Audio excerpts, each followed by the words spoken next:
Howdy, hackers, and welcome to another episode of FairLight TV. I'm so excited because this time I think I've nailed it. After 3 years of nagging, fabulous Furlough of the humble guy finally accepted that we would do an interview. The downside of this is that I had technical difficulties, so there are portions of this talk where sort of the communication breaks down. I'm truly sorry about that, but all the things you can actually hear throughout this interview is, oh, I just love all of it. Thank you so much, Chris, for taking the time and talking to me. It was absolutely excellent. So over to Fab.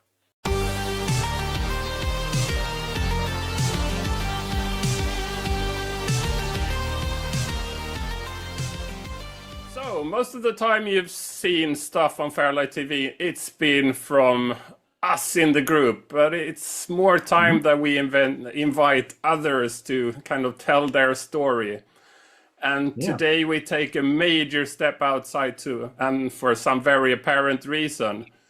Today's guest is sort of the guy that invented the scene on PC. We have the original humble guy, Chris, whom you might know as Fabulous Furlough. Hi, Chris. It's an honor. Yes, I- it's great to be here. Yeah, I kind of feel like I'm in enemy territory being on the Fairlight channel, but yeah, we will get to that, and that's a very interesting story as well. But I'm super excited.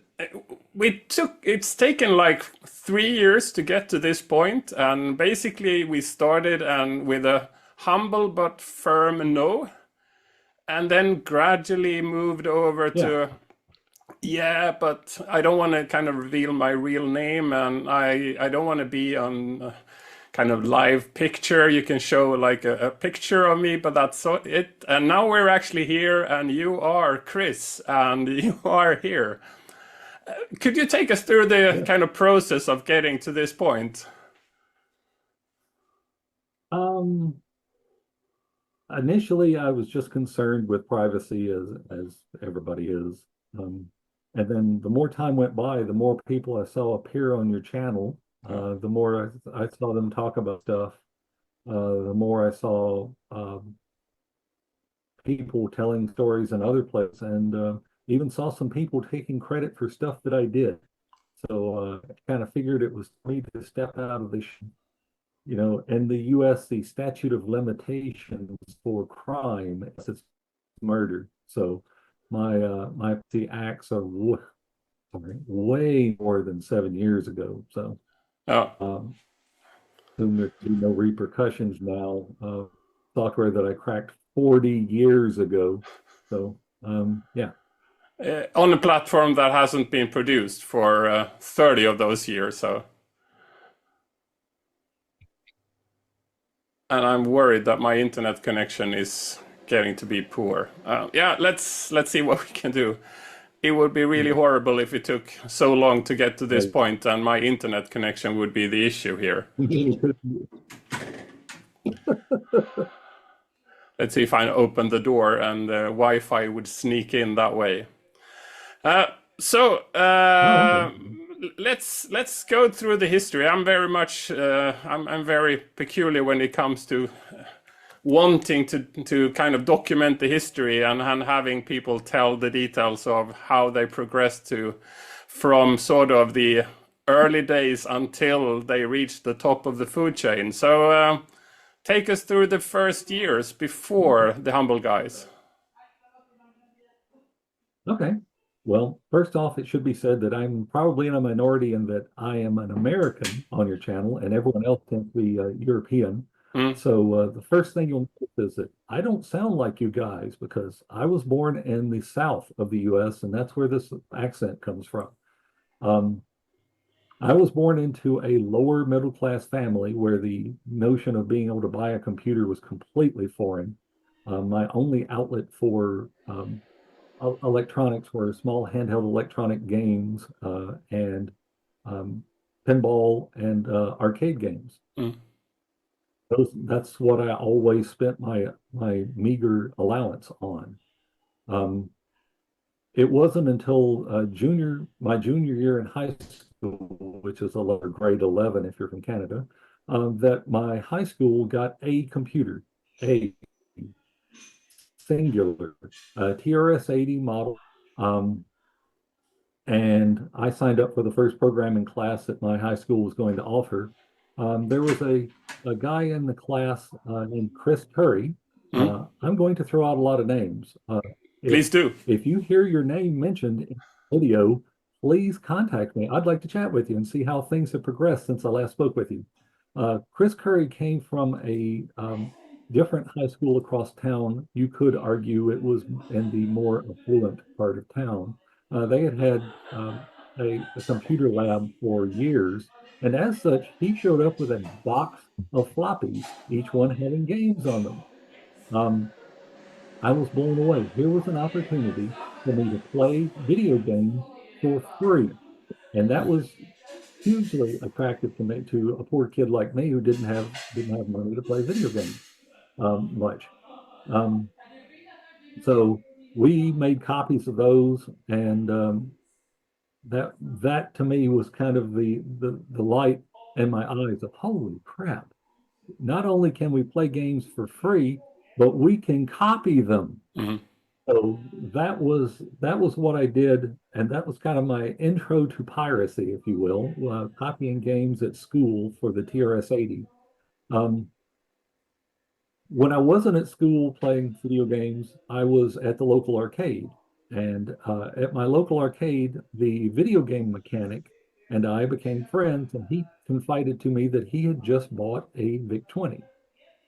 So he invited me to his house, and I told him that I'd been taking programming classes in school, and he was a hardware engineer. So to him, programming was magic, and to me, hardware design was magic. So we were kind of the perfect combination. So he invited me over, went over and messed with his VIC-20, and a few months later, he decided he wanted to buy a 64. So he bought a Commodore 64, a couple of 1541s, and a couple of games.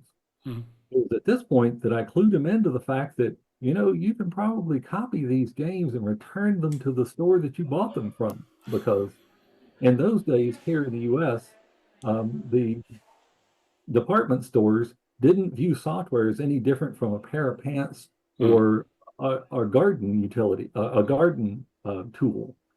You bought it, you didn't like it, you kept your receipt, you came back and you wanted to return it. It was their duty to give you your money back and Hmm. hopefully keep you a happy customer. Hmm.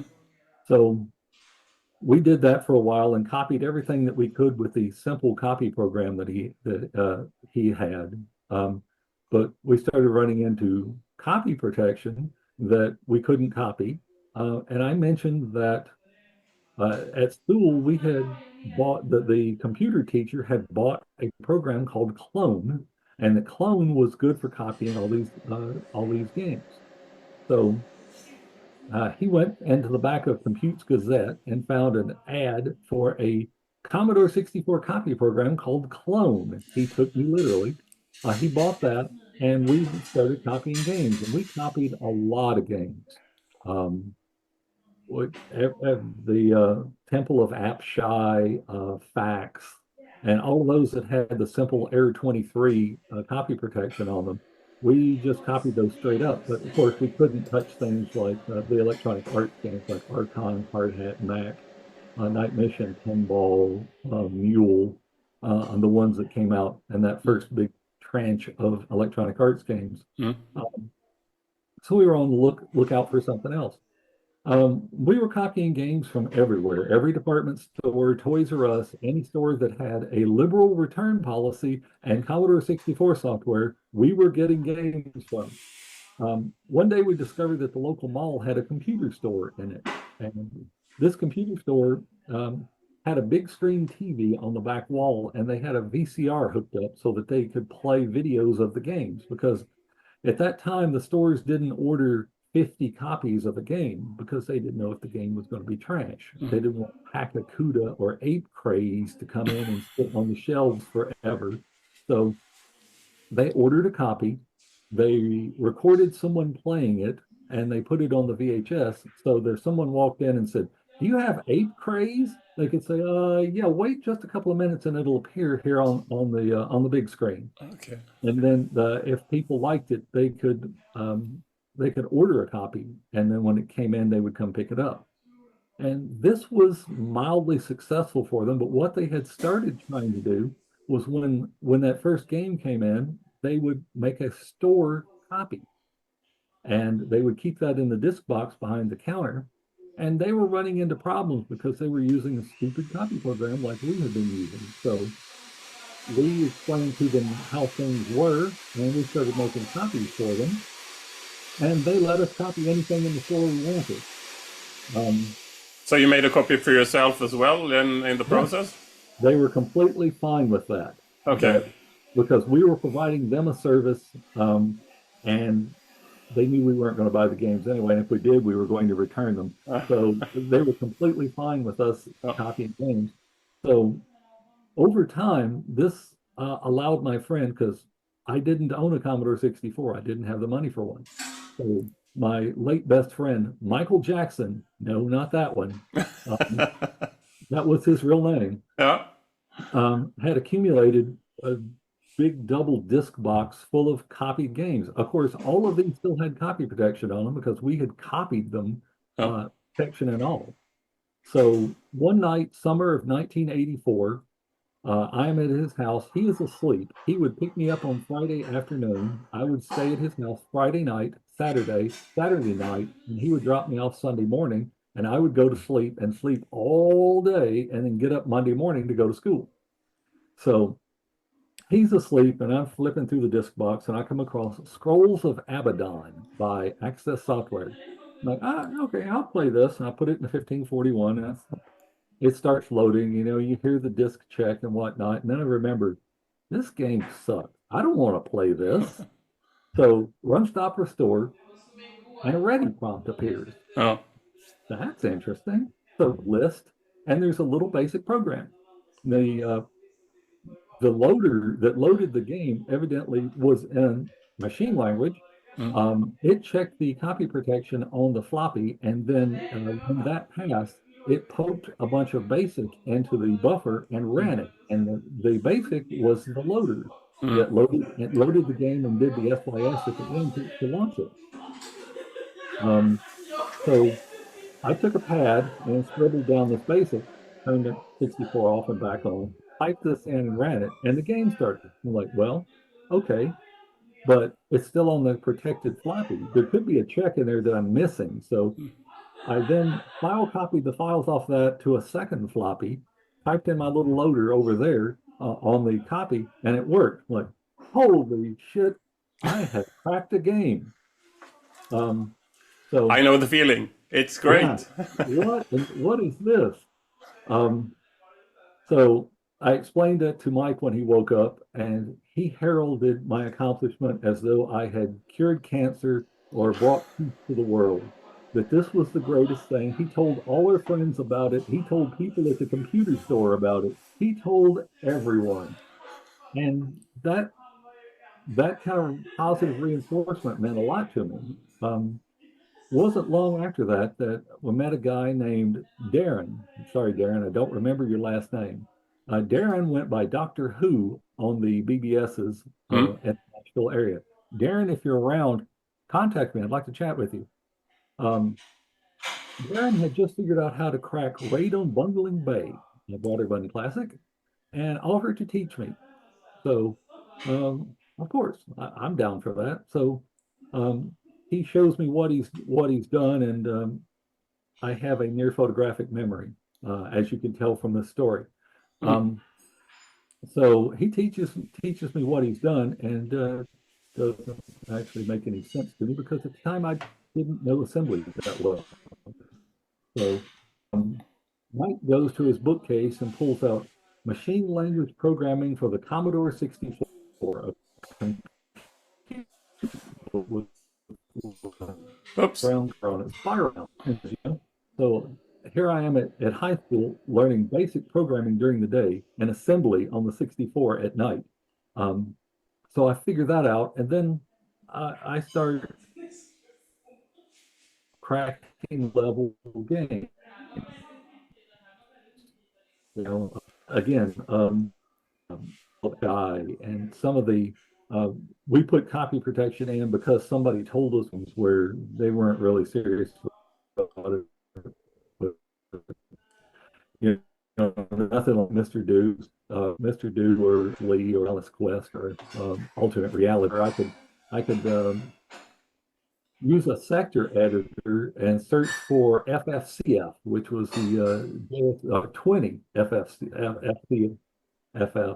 Anyway, yeah, the Yeah. JSR for the disk check, because Yeah. all the early games were doing, and then remove that, knock that out, and then force the branch appropriately, or remove the branch afterwards.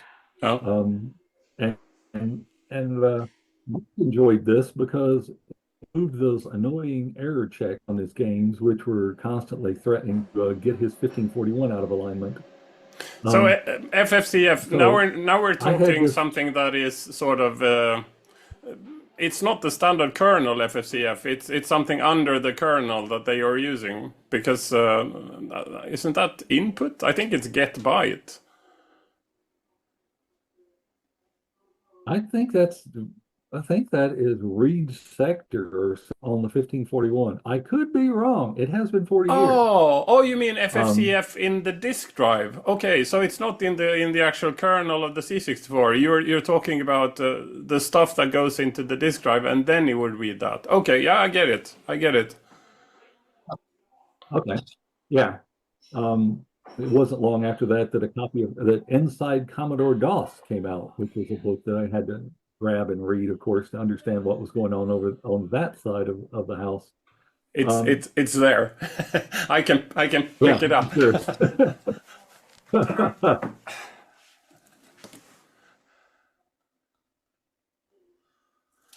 Yes, a mandatory must have. There we go. Exactly. Yes. Um, so that started me off on just cracking stuff. And then, I've got this disc box full of stuff. So anytime I was feeling sorry for myself or depressed or anything, Mike would say, "You've got this disc full, Uh, you've got these boxes full of games. Go crack something." a And very that's physical to-do list, I would say, right? exactly, yes. So, Um, well, you still didn't have a computer. You went to Mike and did the work there, and it seems yeah, like the tools you had. What were they? We're still on the 64, so. yes. Yeah, we're still on the 64. Let's see. Some random sector editor that allowed Oh, me to look at to search for the magic bytes that oh, I was looking for. Um, it was later on that FastLoad came out, and FastLoad had the integrated machine language monitor.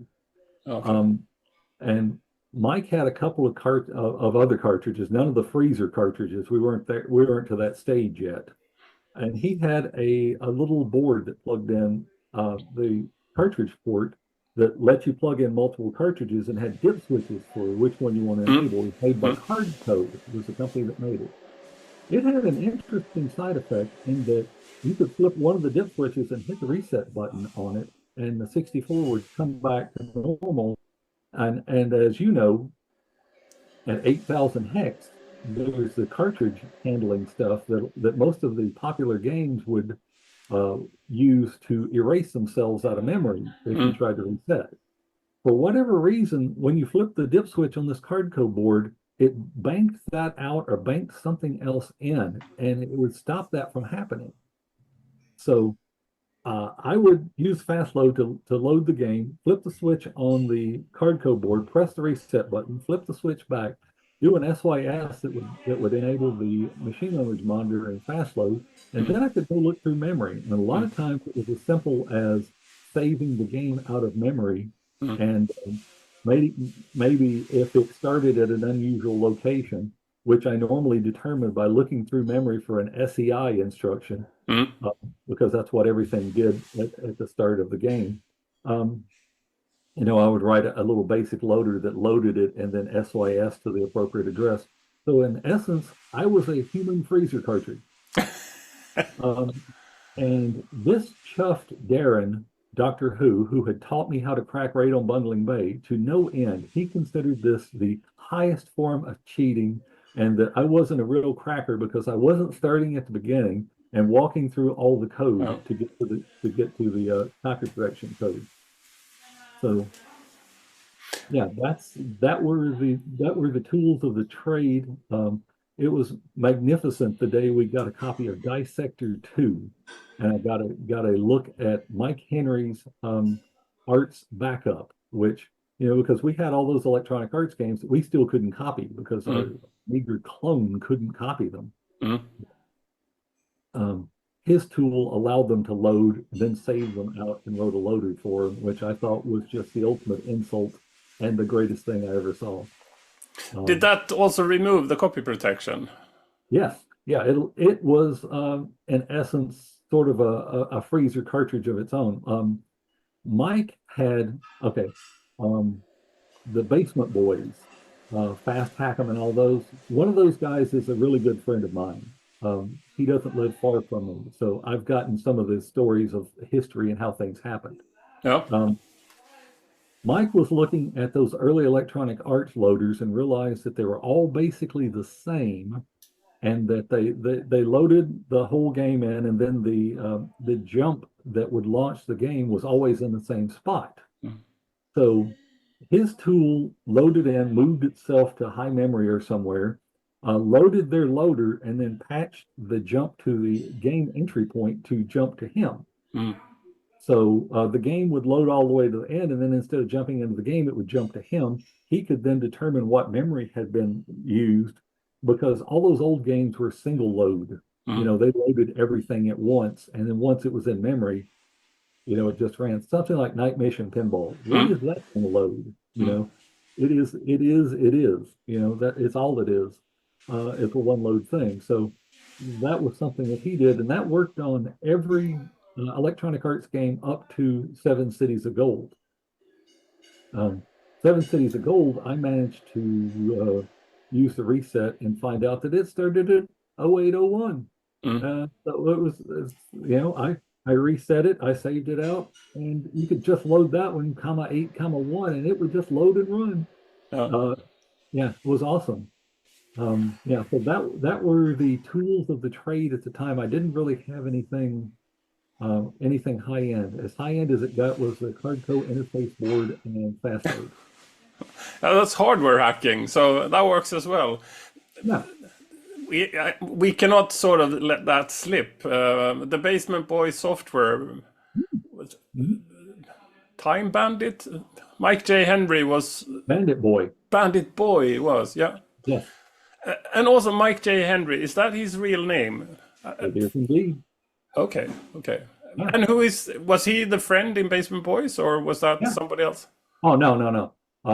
Mike is the other. There are two members of Basement. Well, there were three, but the other one was just sort of ancillary, I believe. But yeah, Mike is the other one. My friend is Mr. Nike. Mr. Nike. There was it Bruce Q. Hammond, or I remember Dissector. Yeah. Bruce worked on Dissector with Mike. With Mike. That was before they decided they wanted to do the Basement Boys thing. This is a separate episode, I guess. So I'm really keen if you could connect me to those guys, because I know there is a great level of interest for that. So, but Mitch of Eaglesoft, there is no chance. No chance. As privacy concerned as I am, my friend is 10 times this. Okay. If you Google his name, you don't find it.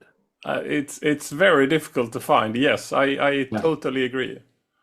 Yeah, I mean, if you Google his, if you Google our real names, you'll find stuff about us. Those data brokers or whatnot have info about us. Family members, possible addresses, that kind of garbage. But if you Google him, you come up with nothing. I don't know how he's managed to do it, but it's amazing. Yeah. They did 9-second format and some of the other stuff.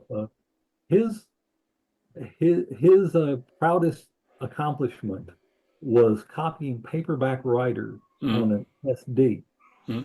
because Paperback Writer took every free byte of memory on the 1541 as one track.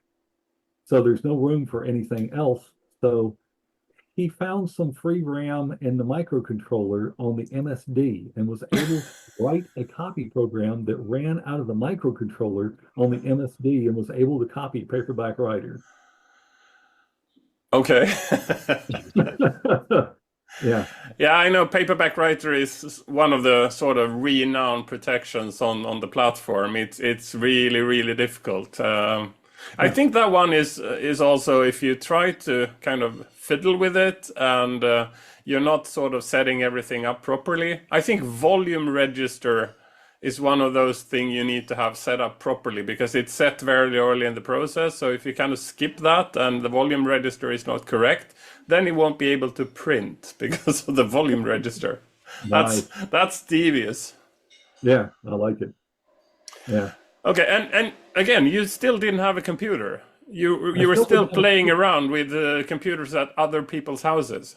yes. Yeah, that's a common theme you're going to hear in my process here. Yeah. Uh, but let's see. So got married, moved away. I was now 45 minutes from Mike. So um, finally had a job, saved money for a long time, Mm. bought a 64 and a 1541, tinkered with some stuff on my own. Um, Bought it from a department store. You remember the department stores that will take anything back if you have a receipt? Yeah. So I tinkered with it for a while. The Amiga came out. Mm. I took all my Commodore stuff back, got a refund for it, and okay, here's one. We had a department store chain in Nashville called Hills Department Store. Hills was absolutely nutty. I saw them refund a lady on a product that she had that still had the price sticker from a different store on it. So they would take anything back. I guess they were just happy that you were shopping there. So there were several of them in the Nashville area. I believe there were three. Mm. And I go into my local one and they have an MPS 801 printer that had been the display printer and it was just trashed. They wanted $10 for it. Mm. I said, okay. So I bought it for $10, took my receipt, took it to a different Hills and said, just bought this and it doesn't work. Of course it doesn't work. It's been hammered. They apologize and give me a brand new one and still in the box. I then take the brand new one in a box, still in a box, to a different store, and they refund me the $239 that the printer was selling for at the time. And I used that money along with my other Commodore money Oh. and a bank loan to buy an Amiga. Mm. All right, so now we're on the Amiga. So it's an A500, Yeah, and of course, as I could suspect, you would start fiddling with it, of course. tinkering with protections and stuff. I would imagine. Um, First and foremost, I was interested in free games. Mm. That's my MO. Yeah. So I got what games I could. There were there were a lot of shareware or freeware games, the Fred Fish discs and all of that. Mm. But honestly, those games were just okay. You know, you didn't want the PD stuff, you wanted the real stuff. So I got uh, through connections I had made in the C64 groups. I had some of those guys had also moved on to the Amiga. I got some copy programs and started copying stuff. And um, there was this kind of a, I don't know what you would call it, kind of well, Empire, War Game of the Century, Mm. kind of turn-based.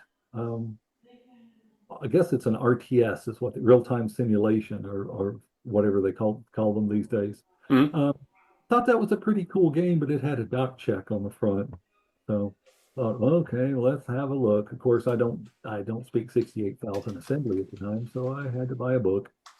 Bought a book on 68K, learned that, loved that form of assembly. I think that's probably the best one I've ever seen. I love the B and the L suffix denoting how much data Mm. actually does. So sat down and cracked Empire, cracked a few other games. One that I remember was Foundation's Waste. It's just a crappy little shooter game, but the thing that made it interesting was that my copy program wouldn't copy it. Mm. But so you put it in the Amiga, it starts loading, it checks the copy protection check fails. It plays the digitized laugh from Thriller, Vincent Price's laugh. It laughs at you when your copy doesn't work. And I thought that was hilarious. Uh, So, Hat and, off. yeah, then again, there are people that you want to laugh at, and there are people you don't want to laugh at. Mm. I ended up cracking that one, and what I did is I let the check fail. I let it play the Vincent Price's laugh from Thriller, and then I jumped to the entry point of the game and went and played the game. Mm. So kind of my insult back at them. Mm. Much the same as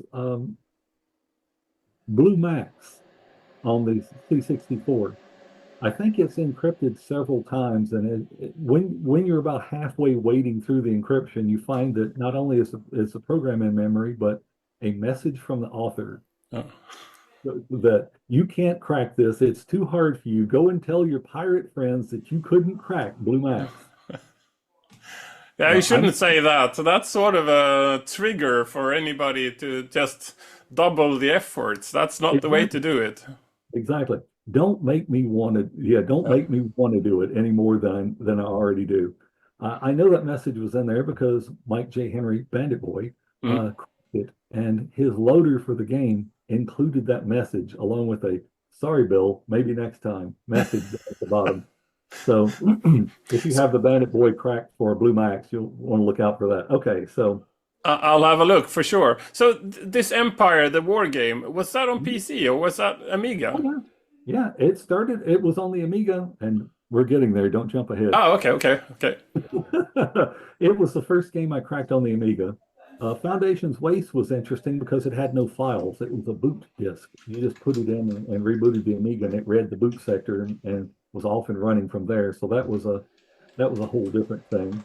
Um, So this again, the Empire was that that one had sort of a manual check, right? So you needed to have like a photocopy of the manual to actually play it, and that was the thing you removed.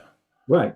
So I cracked this at home, and then I'm at work, and I work in the tech support center for a call, tech support group for a call center.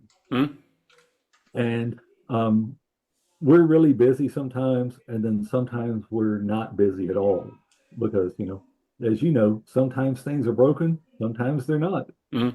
And so when things aren't broken, I would hear my boss, who's at a desk behind me, I'd hear his desk drawer open, him pull out some papers and shuffle through it, and then type something on his keyboard. And, I started to recognize that sound. And one day I said, Tommy, what are you doing? And he said, I'm playing this game and it makes me type in a word out of the manual. So I have to pull the manual out of my desk and find the word. I said, what game is it? He said, Empire, War Game of the Century, the PC version or the DOS version.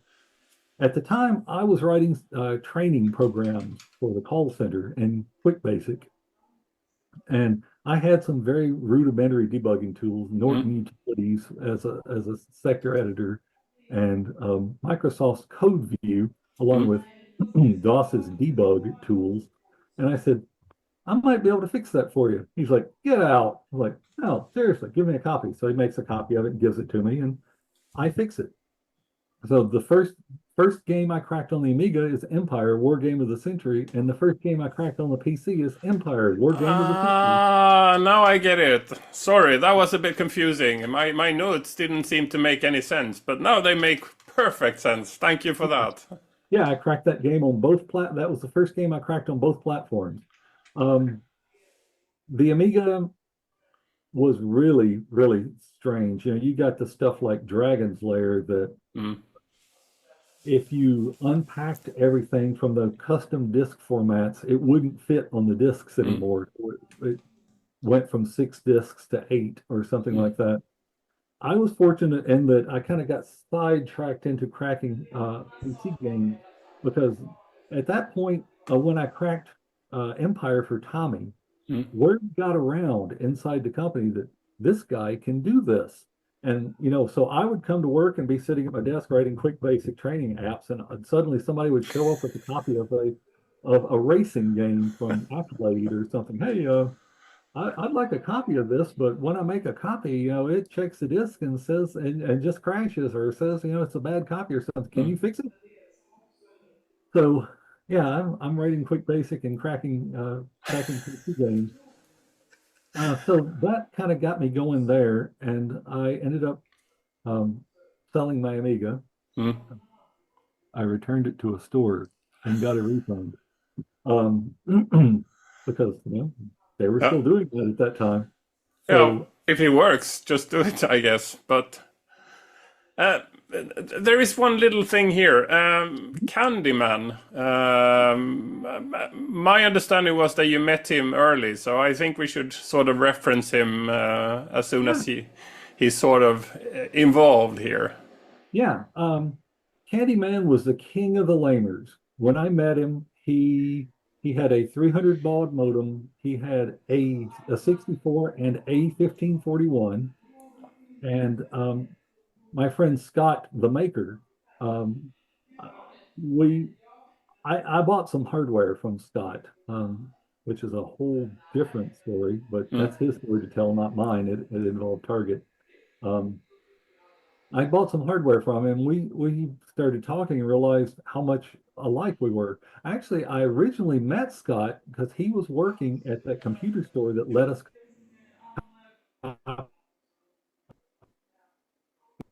game.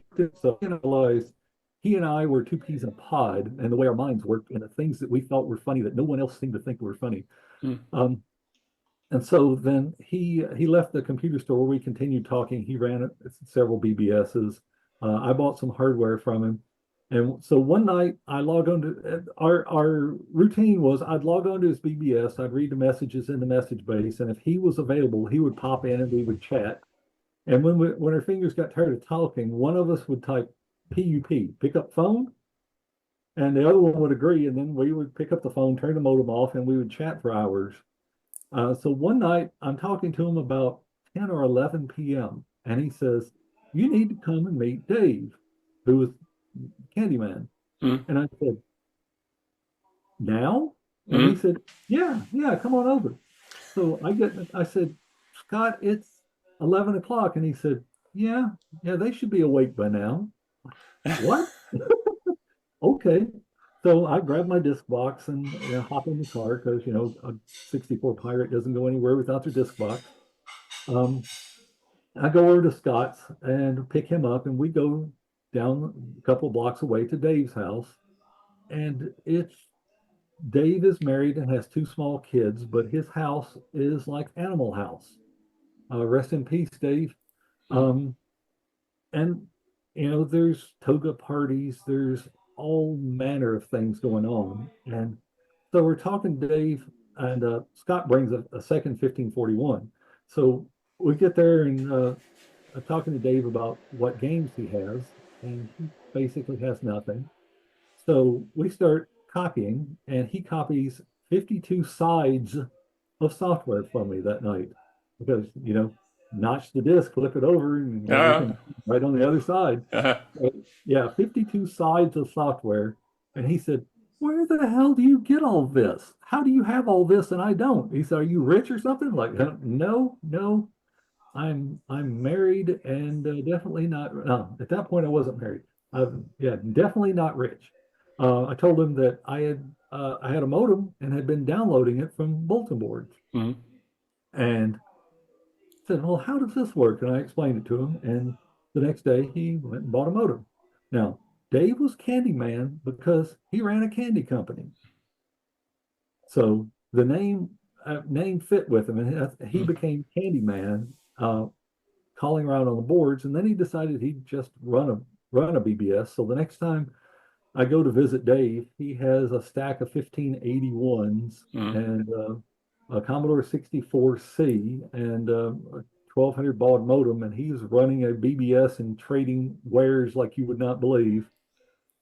And so he's kind of off and running at that point. So sometime around there, I get married and move away. And um, Dave is a businessman. He has his own business, so he has some free money, and he makes some connections and starts buying Amiga originals for Cortex. Mm. So he was a member of Cortex because of his ability to get games. Mm. So I'm married, and I'm at a different job now. Let's see. Yeah, let's fit these together. Okay, so the call center place, I'm cracking everything that is brought to me. Mm. The Last Ninja comes to mind, and everything else. But it doesn't pay anything. Mm. Um, I think I was making $15,492 a year, working in this as a software developer and a call for this call center. Mm. So I get an opportunity to go to a different company for $27,000 a year. And when you're young, married, and a father, Yeah. you take take the money where it is. Ah, you But need it. yeah, so go to the new place. Um, Candyman was supplying Cortex, so I guess he was the supplier for Cortex. yeah, He was one of also doing a bit of supply for FBR on the 64, yeah. right?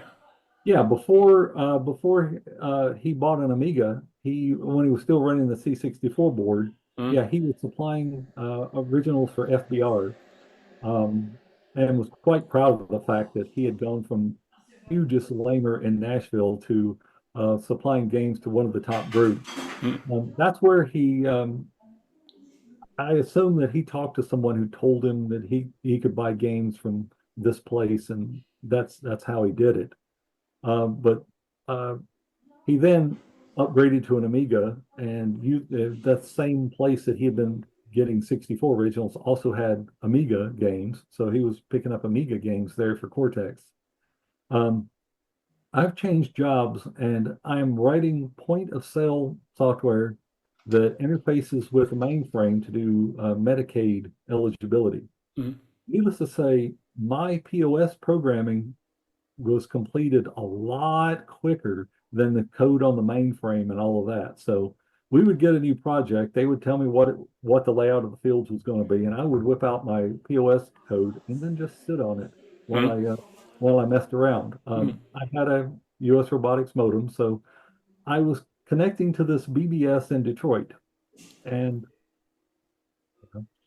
I connected there and just looked through the file list and was shocked that the users tended to buy new games, zip them up, and upload them to this board with a note on the side that it was uncracked.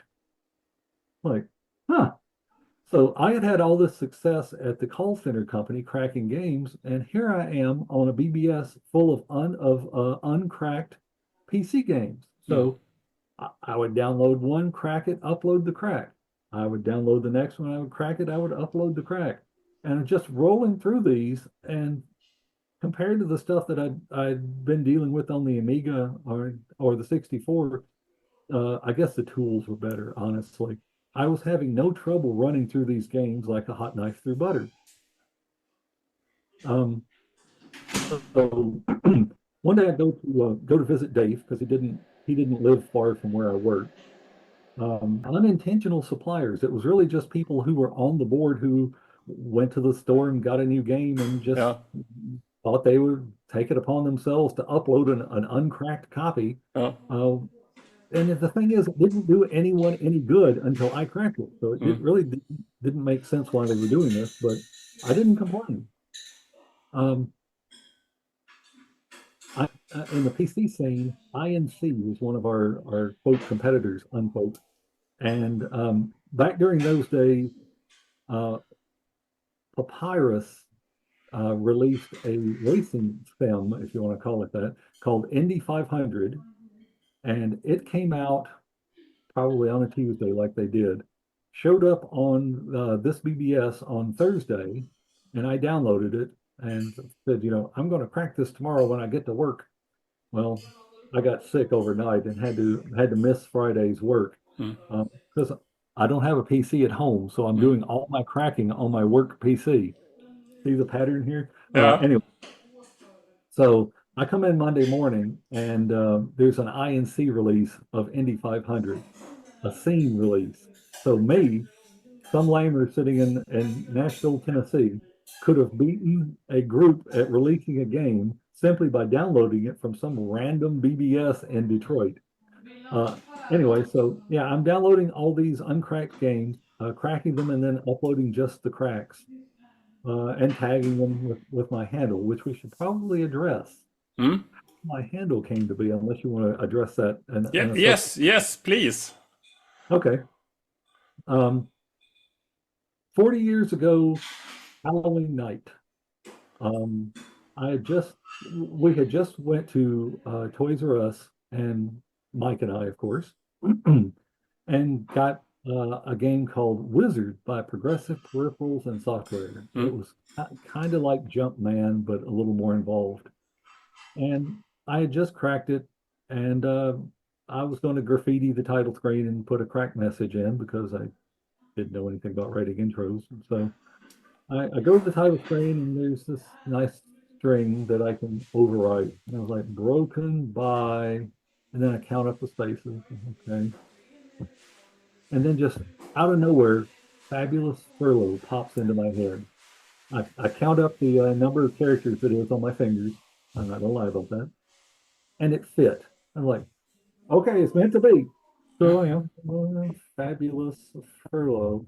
And that was how it came to be. There was no magic about it. It's what popped into my head on Halloween night, 1984, after cracking that game, which was, I believe, several Error 29 checks, if I remember correctly. Mm.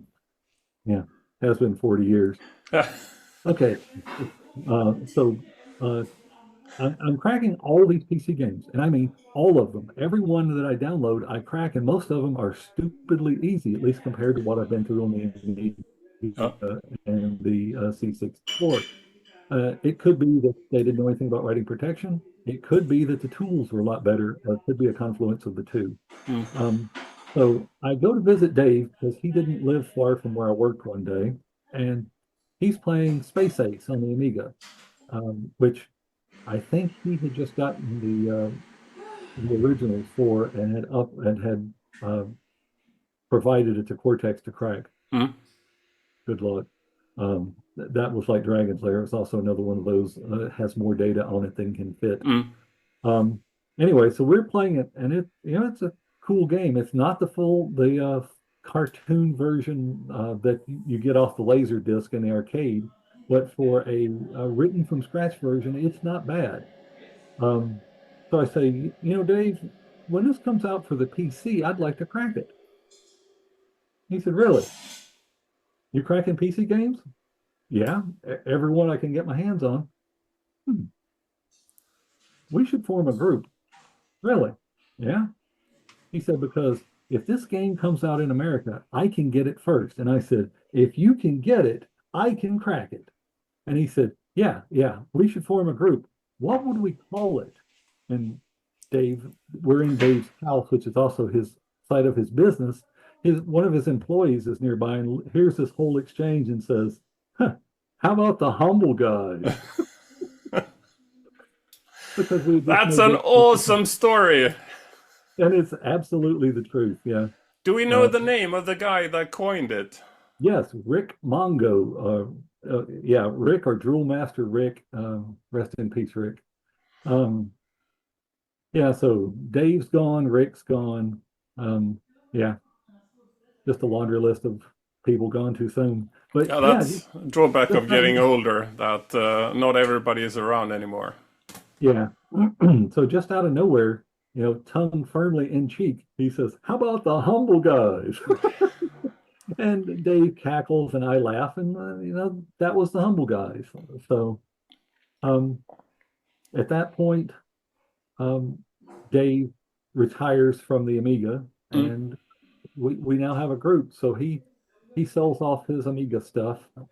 Actually, I believe he actually sold it as opposed to returning it to a department store, um, and buys a PC, and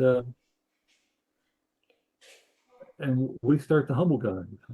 Um, I can go through how a typical day of Humble Guide Yes, went if you yes. would. So, I mean, Okay. my question would be describe the early days of the scene and cracking on the PC and how the humble Yeah. guide played into that scenario. Okay. Yes. Yes. I'll start there. Oh my God, was it lame? Oh my God, was it lame? Um, so the INC, the firm, and the other groups that existed at the time um, seemed to get games supplied when somebody felt like it.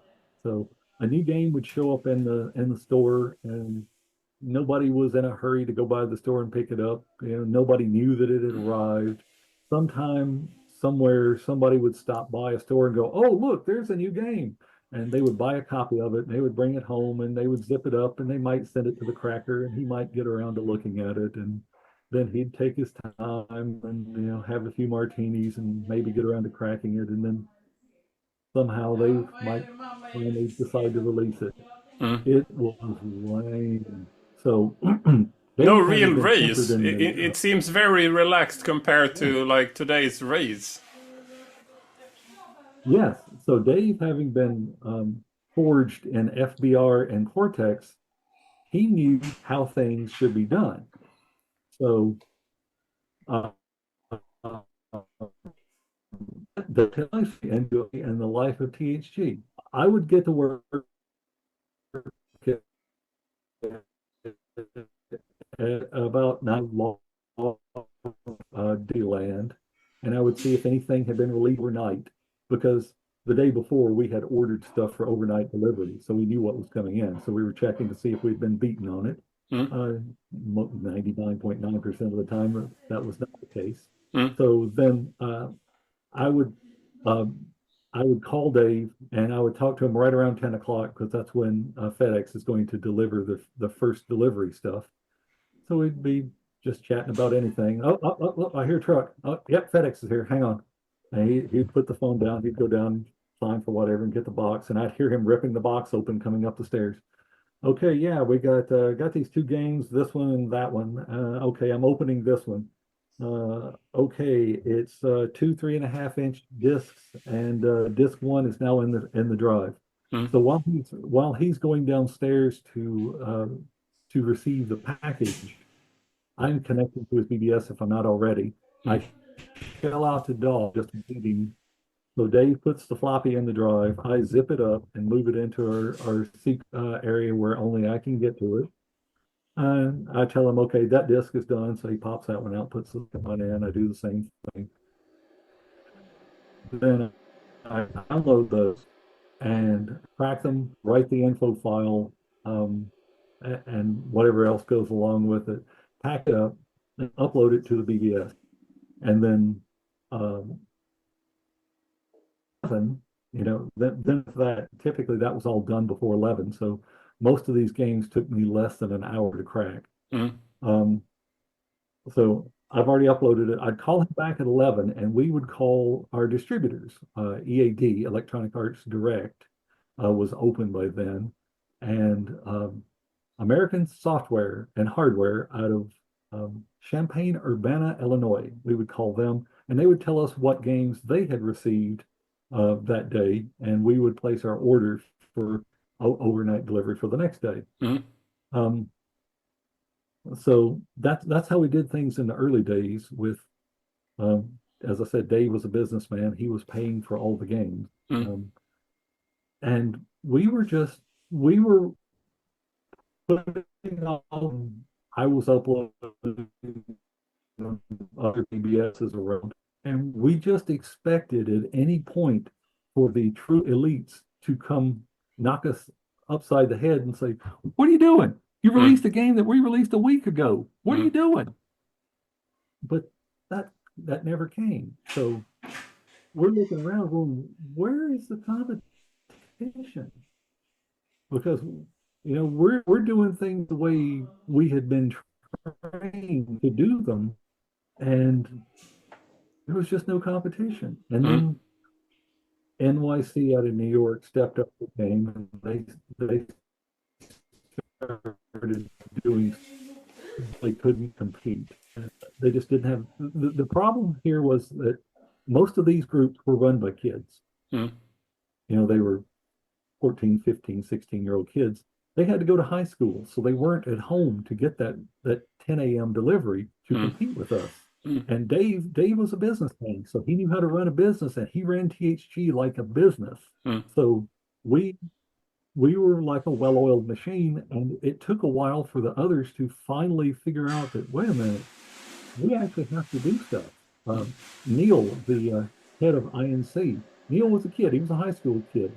If a big game was coming out that day, was supposed to arrive, he would stay home from school. Mm. He would miss whatever school needed to be missed in order to be home to receive the game, to zip it up, to send it to his couriers, and then he would go to school. Mm. I admire that level of commitment. And NYC was odd in that we would release a game today, and NYC would release their crack 2 or 3 days from now and put it on all their BBSs in New York City, and all the locals in New York City, of which there are a lot, thought they were just the greatest. And then it was Dave's idea that we need a BBS in New York City to show the locals what a bunch of lamers these NYC guys are. Mm. That's where the Pitts BBS came in. He just said, hey, BBS at one line 2400 baud, but it was a foothold in New York. And we told Pierre, rest in peace, Pie Man. We told him, you need at least 9600. You probably need 2 lines. He's like, okay. So then we had a foothold in New York City, and that pretty well put the nails in the coffin of NYC and allowed us to pick up the members that were worth having. Mm. Mike, mad scientist, if you see this, contact me. I'd like to chat with you. Yeah, mad scientist was about 6'8" or something, and wickedly smart. Mm. Very, very smart. He was cracking PC games with us and Macintosh games for fun.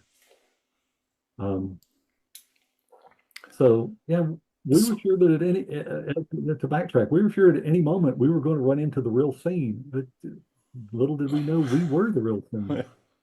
So the INC, is that the same International Network of Chaos that was also on the C64? No, International Network of Crackers. Okay. Yeah, and yeah, I can't believe they were on any other platform as novice as they were with the things they were doing. Also, hey Neil Cousins, if you're out there, dude, send me a message. Yeah, so we have a few specific items to address here. The THD intro maker. What was that? Okay. We had Dan Lord Zombie was a graphics programmer. He was 15 years old, lived in a very affluent part of Phoenix, Arizona, and he'd stay up at night and get hungry. So he had Domino's Pizza conditioned to deliver pizza to his window. So Dan would order pizza and they would deliver it to his window, and he would eat the pizza while hacking around on the PC. So Dan's intro came about. Ooh, wow, that was funny, unintentional. Dan wrote the original Gears intro in Pascal and uploaded it to Candyland one Friday, basically saying, "Here's what I can do. Are you guys interested?" I downloaded it, ran it. It was slow. It was funky. It flickered all the way down. Like somebody would that didn't know about the blank interrupt. Pulled it apart and realized it was Pascal. And my response was, yeah, it's okay. You need to learn assembly and you need to learn what the vertical blank is. And I figured that's it. It's the last we see it. When I got Candyland, I had to use much small and it was move. So that's like, okay, okay. I see what we're talking about here. So, Mm. so what did you do? He said, when I got your response, I went to the bookstore and bought several books on assembly and a couple of books on the VGA controller, and I learned everything over the weekend to rewrite this in assembly. Like, I like it. Yeah. So at that point, Dan was our intro guy. He wrote he wrote a bunch of our intros, but the early ones were very simple with kind of rudimentary graphics. And then we had a guy named Drew Markham. Drew ran a company in Hollywood that rented movie production equipment to movie studios. So you're gonna you're making a movie and you need the shot that where the camera just kind of zooms away. Mm. The movie studios don't buy that equipment; they rent it from somebody like his company, Mango Grits. Like that's the strangest name I've ever heard, Drew. Mango Grits. He said, "Yes, it's weird, but you won't forget it, will you?" Like, Mm. oh, and rest in peace, Drew. No, I never forgot it.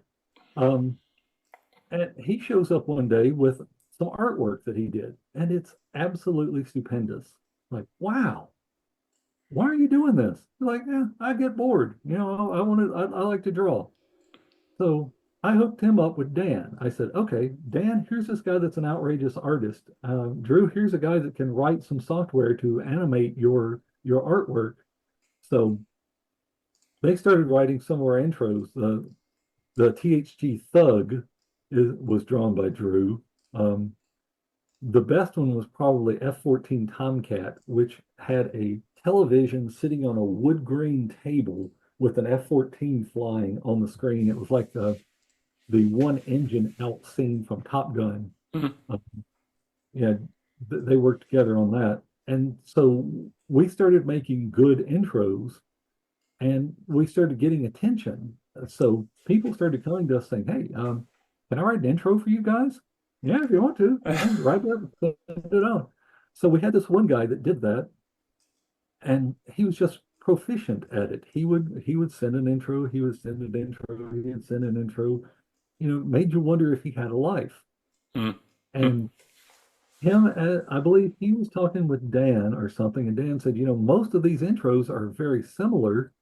Could we make a tool that would generate them? And the guy said, yeah, yeah, now that you mention it, they are a lot similar. I could probably write a tool that would do that. And Mm. so that was the genesis of THG Intro Maker. It was him writing a tool to automate the commonalities in the intros that he was writing. Super. Yeah, we had intro makers already on the C64, so you adding itself to the executable and Oh, making all sorts of smart moves because it's easier to do it that way. yeah, Now it's decompress easier it. to actually have the intro in the assembler, but back then that wasn't the case. Yeah, And the ours were next all thing, internals. the They're next thing all would be internals the too. NFO invention. Oh, yeah. You are sort of accused of being sort of the inventor of the NFO files. I am guilty as charged. I said, okay, we've got got this crack, and we need a file to put the info about the crack. Info. Where am I going to put the info for this crack? And NFO came up because at the time, you know, it was DOS, so you had to open everything Mm. in a text editor. So it wasn't a double click and you have to have the NFO extension associated with something to open. It wasn't anything like that. Mm. So yeah, I just needed somewhere to uh, put crack info, and Mm. then they started getting more stylized because honestly, I couldn't write intros, and I liked the way that some of the 64 and Amiga intros presented info about the crack. Uh, So the info file, the stylized info file was kind of a text mode version of an intro that had, fancy bits talking about the crack and the group and what we were doing and who we were hating on that week, and uh, an offer to call our 900 number to hear about our latest cracks, or the voice mailbox number where you could call and leave a message, or the P.O. box where you could send us a letter requesting an 8x10 color glossy of your favorite THC member. That was either Dave or our Bubba Dagan. Dagan had a wicked, probably still does, has a wicked sense of humor, and so if you're looking through an info file and it says the protection is walking stick to the nuts, that's Dagan. So yeah, I think one time he did an info file with all the names mangled, where he just renamed everyone what he thought they should be named. And some of that stuff stuck. Oh, So I think the 8x10 color glossy is probably from one of the R Bubba info file manglings. okay. You also had a magazine, the Humble Review, or what was it Humble called? review. Yeah, that was so. Um, we had intros, and then we had intro maker, and then some people showed up and said, "Hey, we would like to write more in-depth stuff. Would you consider that?" And Dave was the master of promotion, Mm, so he saw that as an opportunity to that might make it to places that the cracks didn't. mm, That a BBS somewhere in the middle of nowhere might have a rule against pirate software, but they wouldn't have a rule against magazines mm, that talk about piracy. mm. So somebody showed up and offered to do that, and Dave said yes, and so that was kind of off and running. And speaking BBSs, you also had your own BBS software. You weren't running any of the standard stock. So LSD, written by Slave Lord Ken. Hey Ken, Ken and I are connected on Facebook. Yeah, written in Pascal. Ken took some very basic BBS program and extended it to death. If we connected to a PC board, that was the actual name of the BBS software, PC board, somewhere, and saw some fancy feature that LSD, Lush software designs, the LSD BBS didn't have. Just, hey Ken, I connected to PC board and saw this. Okay, let me connect. Okay, yeah, I see what they're doing. A couple of days later, LSD now supports that. mm, So yeah, the member boards all ran LSD because um, in kind of a precursor to news groups, we had a shared message basis. So new messages on this board would uh, get zipped up and sent to the other boards, where it would be to the message. So we kind of had distributed message bases, mm. acting kind of like news groups on. Yeah, Yeah. or FeederNet back in the days. You had a FeederNet was also sort of a hierarchy of chat groups. So you could chat in one, and Yeah. then there was a pyramid, and it would go up and then propagate down to all of the other connected boards. So yeah. So FeederNet was also there, Yeah. but you had your own stuff. That's also super Yeah. excellent. Yeah. But how many people are we It- talking about? I mean, there are a number of a handful in the core, I would imagine, and then a number of people associated providing additional services. yeah. Yeah. We had the core people. The core people were the hardcore members, Oh, the people with unassailable loyalties, or tremendous value. mm, We had the crackers who were also high because of our ability to actually produce stuff. mm, Um, we had the paid members, which is just foreign to me, that I want to be a member of this pirate group and get access to bulletin boards, and I will provide money in mm. order, I will pay them for this privilege, which I'm thankful that they did, but I can't say that I understand it. Well, I mean, And then paying to get early access to cracks, I guess that's sort of a service. If you have the money and having access to early games would make you popular in your community, that's one way of paying yourself to popularity, I guess. So, yeah, we had one guy, Knight Rider, George, Rip George. Um, George lived in St. Louis. Dave was originally from St. Louis, so they had some sort of connection out that they knew each other. And George was famous because he had every Commodore 64 game ever released. okay, that's George, weird.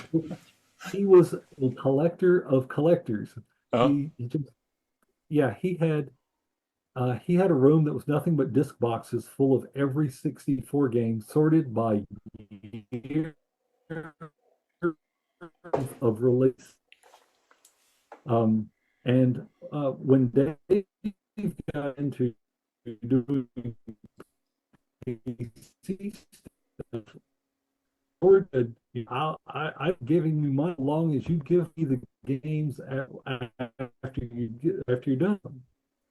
George paid to get when Dave got a box full of originals, he would package those up and send them to George, and George would take them and put them on the shelf or whatever. So mm. he had all sorts of originals.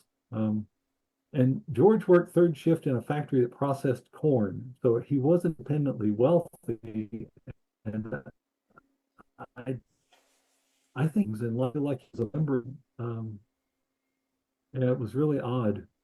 Yeah, they processed corn for Fritos snacks. And I'm chatting with George. He said, "Do you eat Fritos?"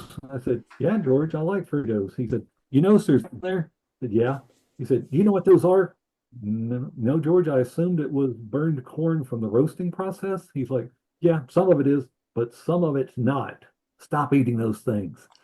Um, so not only is George getting stuff from the download from downloading it from the boards, but he's also tape trading with some guys in Europe. So they would throw all the stuff for the month on a tape and ship it off to the other one. And one day he tells me that, I get these tapes from these guys and I pull a directory list off of it, and there's 1,000 things here, and I already have, 300 of them. Can you write me some software that will take my current list and spit out a list that take the volume of stuff from their tape and spit out a list of the things that I should copy off of their tape? Mm. Yeah, George, I can write that for you. Like, okay. So I wrote him a little app that did that, and he tested, like, cool, give me your address. So I gave him my address. He sent me a Neo Geo with 3 games. I said, "George, this is several $1,000s worth of video game hardware." He's like, "You like it?" I said, "Yeah, it's fun. Well, me and my kids are having a blast playing it." "Okay, then keep it." I said, "George, this is a lot of money." He's like, "No, no, no, I'll tell you what, I'm just loaning it to you. Does that make you feel better?" I said, "Yeah, okay, you're loaning it to me." So we played it. We finally finished all the games and we put everything back in the box. And I called George and I said, "Okay, so we finished all the games on the Neo Geo. I think I should send it back." And he said, "If you send it back, I'm going to put it in the closet. Is it in your closet?" I said, "Yeah." He said, "Okay, just leave it there." He said, "When I get ready for it, I'll let you know, and I'll call you and you can send it back to me." That call never came. Right. Yeah. I, Yeah. That was sort of in the cards. So, yeah. So it turned out that George had given a few tapes worth of software to some guys in Switzerland, and they had given him the Neo Geo in payment. So oh, he didn't actually buy it. He got it via tape trade. So me writing a tool to help him with his tape trades, I guess he assumed that was an equitable trade. oh. Fair enough. Fair enough. Now, getting to one of the things that is a bit confusing. You had people running your couriers, so people sending stuff via modem. They were Mhm. labeled humble slaves. To That's be yes, because once again, the humble guys who were not humble, we uh, were as rude and as arrogant as possible. uh, So when you had people that were working for you at that low level, they had to be demeaned. So they were the humble slaves. And you would think that that would have turned people off, but it didn't. We had all sorts of people showing up. We had Big Bob Rob. Sorry, dude, don't know your name. If you're out there, send me a message. Big Bob Rob, lovingly known as Humble Slave Number One, and he earned that. I don't know if he had a life because he was constantly spreading Mm. THG wares around. He was everywhere at the same time. Um, and we had all sorts of others. Later on, we had the courier wannabes, the ones that weren't quite good enough to be a courier, and they labeled them the humble spittle. What is that? That's a word I don't know. Yeah, it's a drool dripping out of your Oh, mouth. The humble spittle.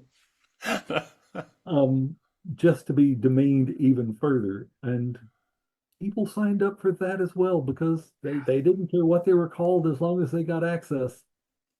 but I mean, it's really weird that you managed to sort of recruit people. I would have been seriously turned off, and Yeah, yes, you wanting to couldn't- be in the group, but there is sort of a level to the number of cigarette butts I would be ready to eat to do that. But that right. might be me.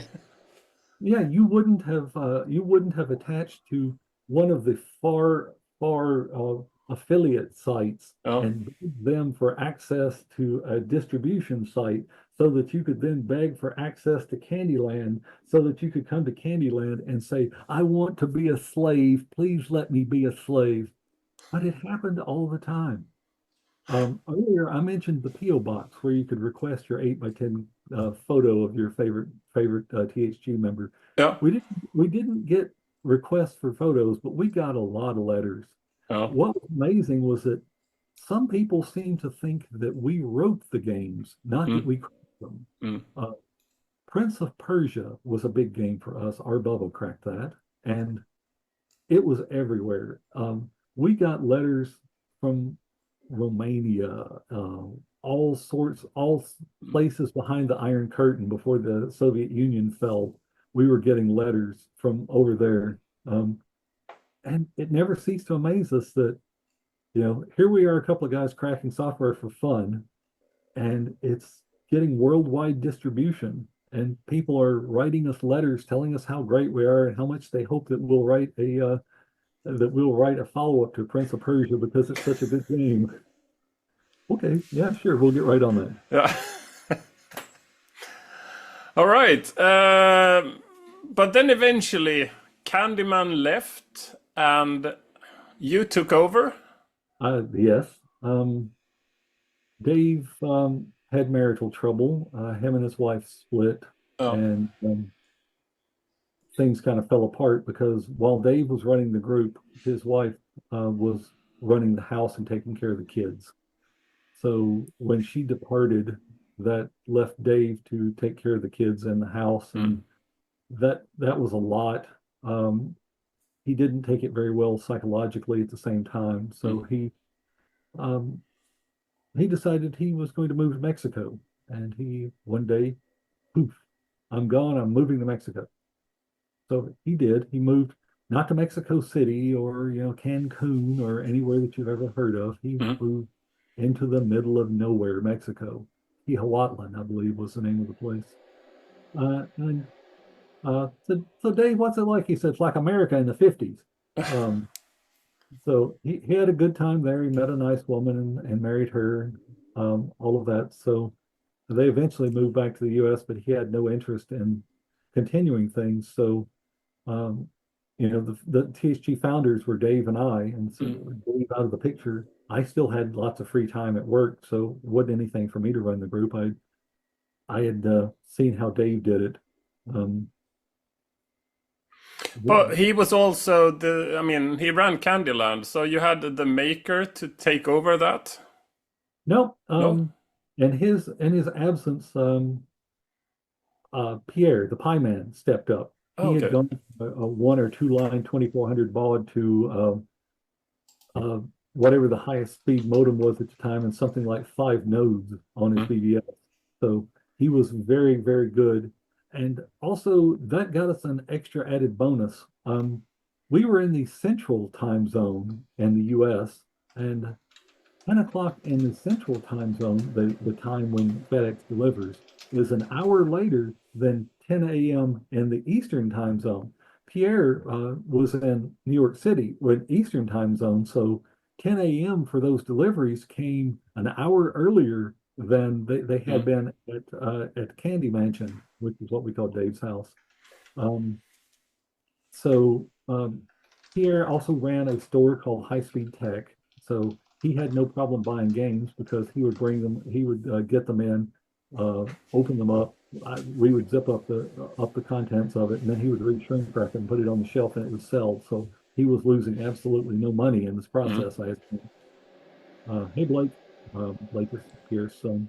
Um, and so he sort of took over things there, and I sort of ran things that needed running, and he ran the BBS and some of that stuff. Um, Sometime during this point, it probably dovetails into the next question. We had some dissension among the ranks, and some of our members departed, Mm. and went off and formed a group called USA and partnered with some folks from Europe called FairLight or something. Yes, yes, yes. Those guys. Before we get to that, there is just one quote. This is something you put down as a quote by Candyman. We're costing software companies thousands of dollars So just that so was we can be popular with 15-year-olds. playing on daddy's computer. Yes. Yeah. One day I'm visiting Dave, and this is the height of THG. We are Yeah. every big game that comes out, we're getting. We're getting first. I'm cracking it, and we're winning on all of these. And yeah, he looks at me philosophically, and yeah, you realize we're costing software companies tens of thousands of dollars just so popular with 15-year-olds killing it. And he laughs, and that's that. That's one of those random flippant Dave comments. And he said it not like an excuse for sort of leaving. It was sort of a gag. Yeah, yeah, it was just sort of something he threw out, just Yeah. Dave being Dave. So let's get to the competition then. You have already mentioned the international network of crackers, so they were still around. Mhm. But then you had member Amy Mochan. Yeah, yeah. The not so humble, the humble babe, as she preferred to be called when she was in the group. And then when she left to go to USA, she became the not so humble babe. So and Strider, I guess, chatted her up. I don't know if that sounds has sort of aspects to it. I don't intend it, but Yeah, she no, I understand. insisted that the group, her subgroup, would be a subgroup to FairLight, and it should be labeled USA. So it shouldn't just be FairLight; it should be FairLight USA. And she was kind of building something up and becoming a fair competitor, I would say. Would that be a fair summary? Only because of the members that had left when you know when you're an ancillary member and you're not asked to do a lot other than just your small assigned tasks, Mm, it seems like a much easier job than it is when suddenly now everything is on you. So the problems that they ran into were they didn't have any money. mm. So we were big enough, and we were a group of adults who had adult members. So we had access to money to buy releases. As Dave famously said, we never lost out on a release because we didn't have the money. Mm. So um, we weren't rolling in cash by any means, but we were able to buy any new game that came out that we wanted. Right. I Yeah, mean, and we're not talking petty cash. I mean, no, they're not. even back then, games were really expensive, and buying several a week, that's Yeah, not something you can take out of, I mean, a teenager's pocket money. and shipping, overnight shipping was Yeah. expensive. So, and everything had to be overnight shipped because if you didn't, you lost. So, um, in an effort to raise money, um, her and a couple of other members of USA were carting computer hardware that they could then in turn sell Mm, and use proceeds to fund the group. mm, We early on, Dave had made it very, very, very clear, no carding, yeah. period, none. We don't want any of that in the group. If you're going to card, we don't want you anywhere near any of the members or the group or anything, Yeah. because he knew that unlike cracking software, which sure the software companies didn't like, but they weren't going to come find you because you cracked Prince of Persia. But if you're credit carding thousands of dollars worth of Mm, computer hardware, yeah. that garners the kind of attention you don't want. Yeah. So they were carding stuff, and they were not very careful about it, and Mm, ended up getting busted. yeah. Um, So I believe Amy it was, and her boyfriend was also sort of involved in that, right? I don't know that he was involved in the carding. It was some other USA group member, but when I used to talk to Amy, and Amy had my direct phone number, so she would call me and say, hey, it's Amy, and we talked a lot, so I knew her pretty well. And at the time, the guy wasn't her boyfriend. I think he was just her roommate, and I think things might have blossomed into him being her boyfriend. But as I recall, he wasn't really group affiliated and had no interest in being group affiliated. Mm, I don't think he's very computer literate or what,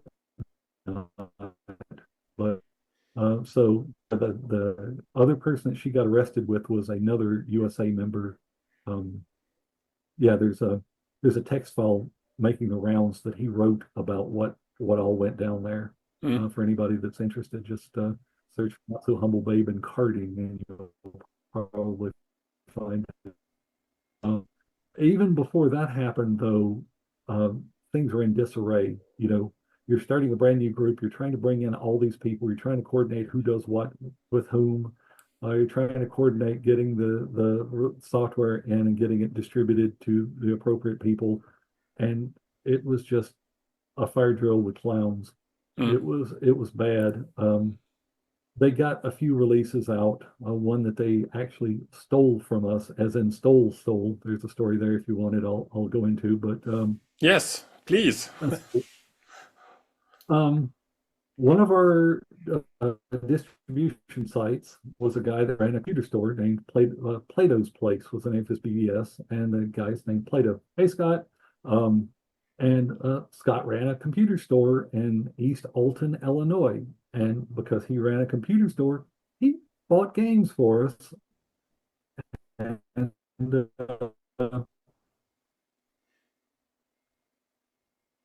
he was busy. Store was a certified Novell center, and they were constantly installing Novell networks here and there. So Scott was available sometimes, but not all the time.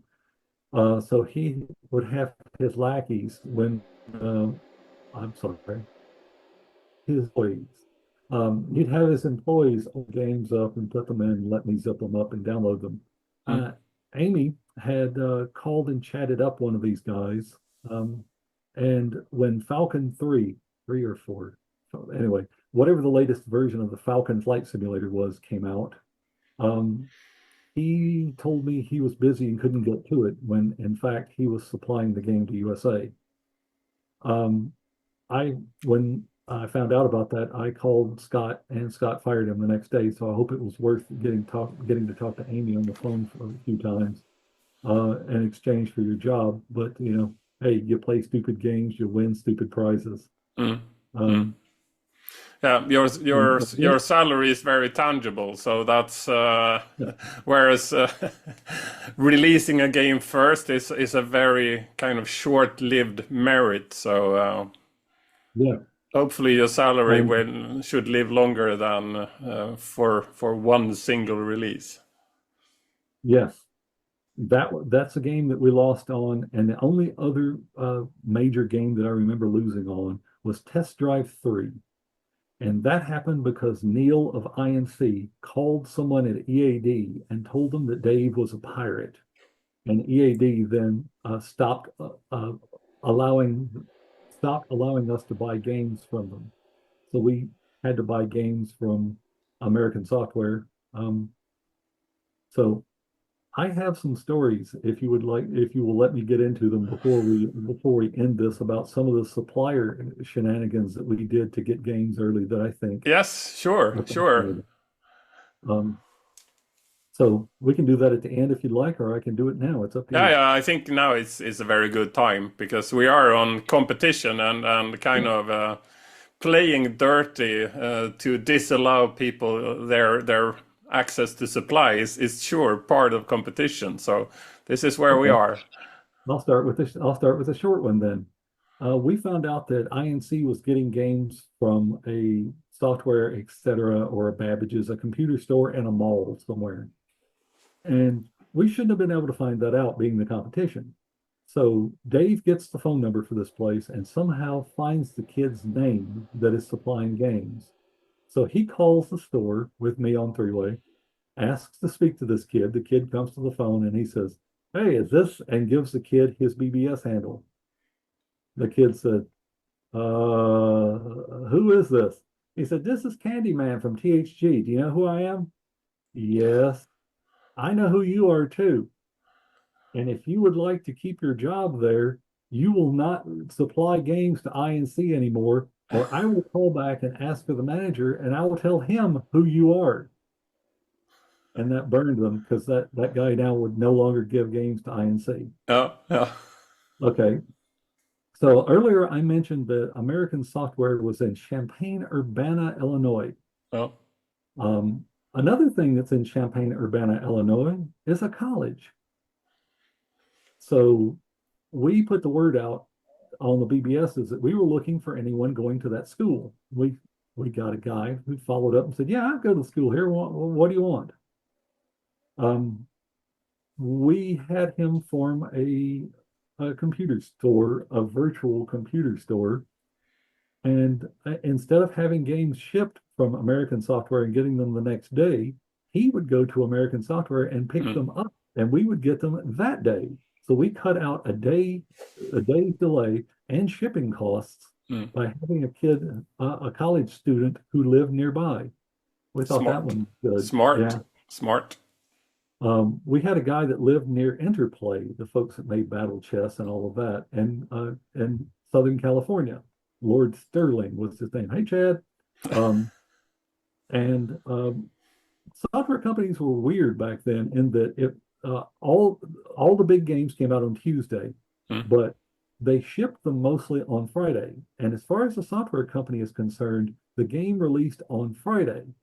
So if we knew that Battle Chess 2 or something was coming out from Interplay, Chad would go down on Friday and buy it from them. They were perfectly happy. He would mm, go in, mm. cash their game, and they'd give him a copy, and out, he'd come home, zip it up, and we would crack it and have it um, before anybody else. These are some of the minor ones. For Lemmings was a case of that. It was a Signosis game, shipped on a Friday, was going to be released on a Tuesday, and we really wanted this one. And we found out that Signosis wasn't too far from Eddie Haskell, that was his handles, where he lived in Massachusetts. So Eddie calls him up and tells him that one of his kids' birthdays is over the weekend, and that he would like to give his child lemmings for their birthday. Yeah. And they bought it. They said, "Okay, come on down. You got to pay cash though." He's like, "Yeah, no problem." So he said he goes down and he gives them cash, and they give him a copy of lemons and, and some lemmings pan pad. It's like they give me this armload of stuff because he said he liked the game, and he said I kind of felt guilty Yeah. for supplying it after they had been so nice to me about that all of that, but he still did. Um, so these are the ones that anybody could have done that. Yeah. Have a member near the software companies. Then you get into the serious ones. We had a member named Predator, Phil Collins. No, not that one, and not the Trailer Park Boys character, Phil Collins. Hey, Phil, if you're out there, give me a message. I'd like to chat with you. Phil worked for a supercomputer company in the Boston area, and he did electronics repair on the weekends for fun. So one day he has a kid come in and bring his 1541s because they need to be realigned. Imagine that. Mm. So uh, brings his 1541s in and says, I need these aligned. And Phil says, okay, I'm not busy right now, so I can do it. The guy's like, okay, you mind if I hang around and chat with you while you're doing it? Phil's like, no, knock yourself out. So Phil just assembles and is working on his 1541s. And Phil asks him, so what do you do? He says, I work for this company that duplicates software. What do you think? These are companies send us the games, they send us the artwork and thing. We get the manuals printed, the boxes made, and we do software and we put it all into boxes and ship it to them. Like, no kidding.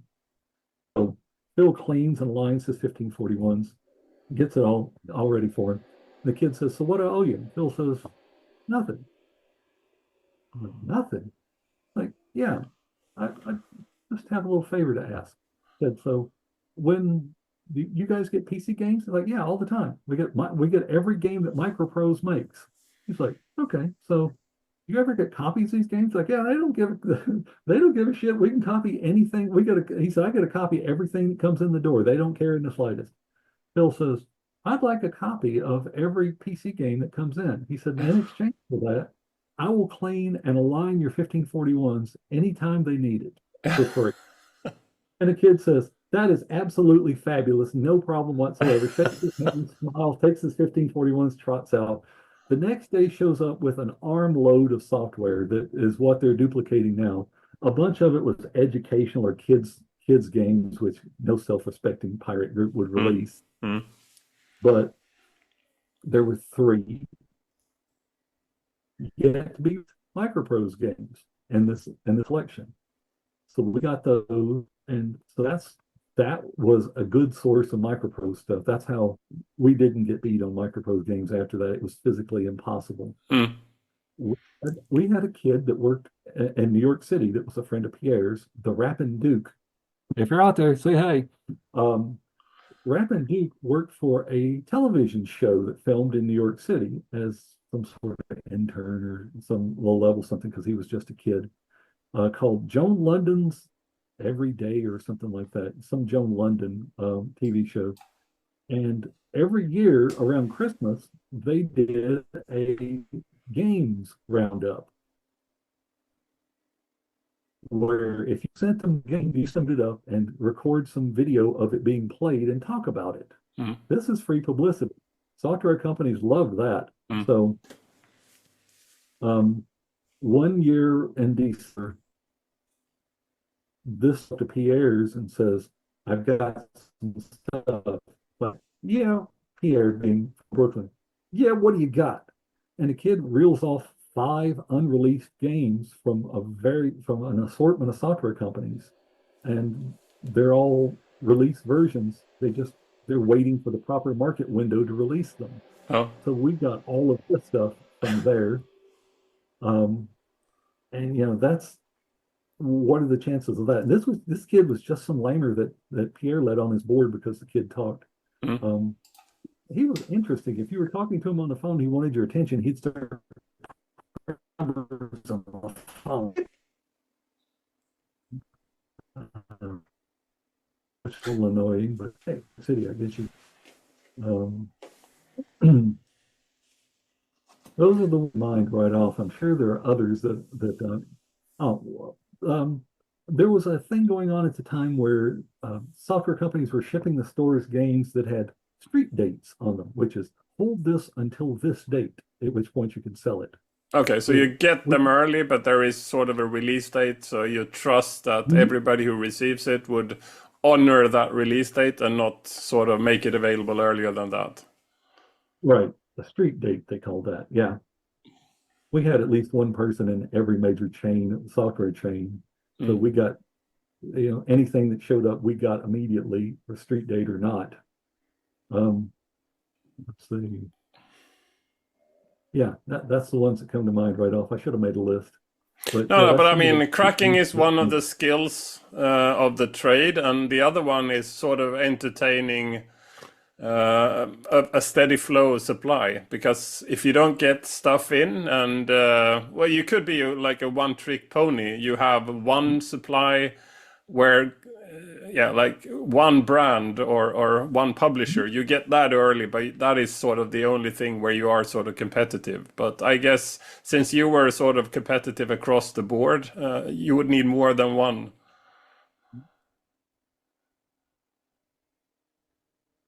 oh, I need more than one. All I heard was you would need than one Yeah, sorry. It's not so in the that video we card. are sort of blurring things or anything like that. It's my internet connection, and I will need to have a look at that. But yeah, we can't fix that before for this call, I'm afraid.